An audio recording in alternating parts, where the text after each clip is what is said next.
Ayo ngaku, siapa yang pernah keringet dingin, bolak-balik lihat HP, cuma buat ngetik, uang yang kemarin, terus dihapus lagi. Nah, kamu nggak sendirian kok. Menagih hutang ke teman itu emang canggungnya luar biasa. Tapi tenang, di sini kita bakal kupas tuntas gimana caranya nagih dengan cerdas, biar uang kembali dan teman nggak pergi. Aduh, ini ngena banget ya. Rasanya familiar banget kan? Uang kita yang tadinya ada, begitu dipinjam, langsung punya ilmu menghilang. Bener-bener kayak mantan yang paling nyebelin.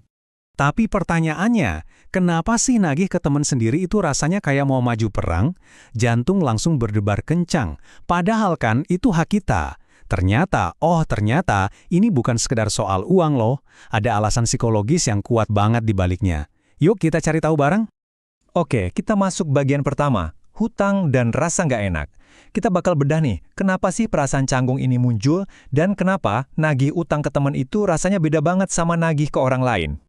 Nah ini dia nih biang keladinya. Secara naluriah, otak kita tuh benci banget sama yang namanya konflik. Jadi kita takut dianggap pelit atau matre, takut persahabatan jadi rusak, dan yang paling bikin nyesek, kita takut diabaikan atau dicuekin. Semua ketakutan ini wajar banget kok. Jadi mindsetnya harus diubah nih. Tujuannya itu bukan buat jadi galak atau jahat. Sama sekali bukan.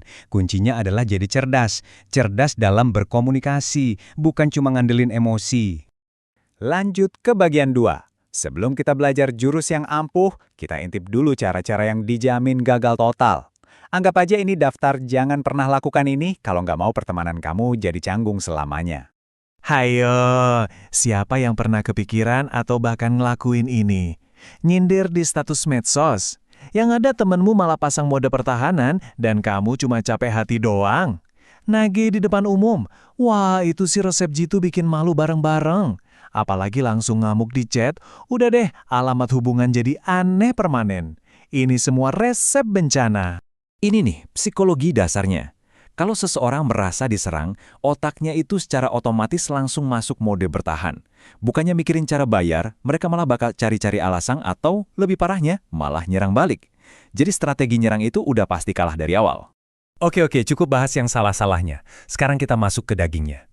Bagian 3, cara cerdas. Ini dia nih resepnya biar uang balik tapi pertemanan tetap asik. Siap? Lihat kan? Kadang sedikit humor itu bisa jadi senjata pamungkas loh. Kalimatnya enteng, lucu, tapi pesennya ngena banget. Nah ini baru satu contoh dari pendekatan cerdas yang bakal kita bongkar abis. Jadi, ini dia 4 jurus andalan kita. Gampang kok. Pertama, pakai bahasa yang netral. Kedua, pakai yang namanya teknik aku. Ketiga, selipin humor dikit biar cair. Dan keempat, fokus ke waktu, bukan ke alasan. Kelihatannya simpel, tapi ini efeknya luar biasa. Yuk kita dalemin satu-satu. Jurus pertama yang paling keren itu namanya teknik aku.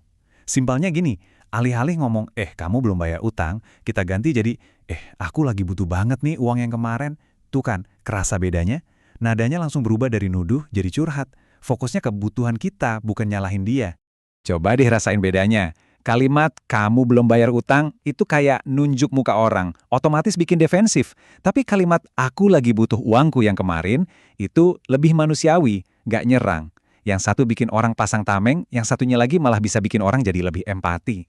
Nah, jurus penting lainnya, jangan pernah tanya kenapa belum bayar. Itu cuma bakal ngundang 1001 alasan. Ganti pertanyaannya jadi, kira-kira kapan ya bisa dibalikin? Tuh, langsung fokus ke solusi kan, bukan ke drama. Ini bener-bener game changer.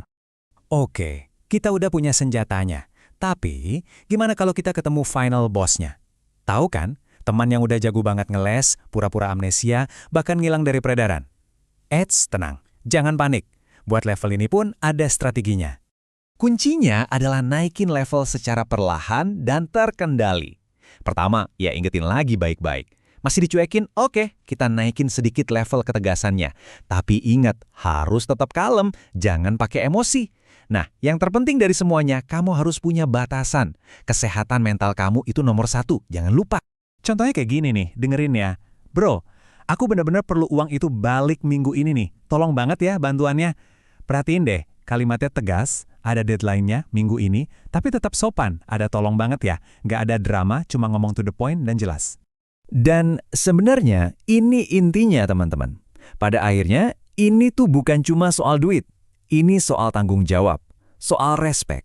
Pertemanan yang beneran sehat itu dibangun di atas sikap saling jaga komitmen, bukan lari dari masalah. Oke, sebelum kita selesai, yuk kita rangkum poin-poin kuncinya. Ingat ya, 1, ini semua tentang cara komunikasi, bukan soal emosi. 2, itu uang kamu, jadi kamu berhak minta balik, jangan ngerasa bersalah. 3, stay cool, kepala dingin itu selalu jadi pemenangnya. Haha, dan sebagai penutup, ingat kata-kata mutiara ini ya, nagih utang itu bukan dosa. Yang dosa itu nyilang pas ditagih. Jadi, pede aja lagi, tagih hak kamu dengan cara yang pinter. Gimana? Pasti banyak dari kalian yang langsung kebayang muka seseorang kan? Coba deh, bagikan bahasan ini ke teman-teman kamu. Siapa tahu ada yang butuh diingetin dengan cara yang asik. Sampai ketemu lagi ya di topik seru lainnya.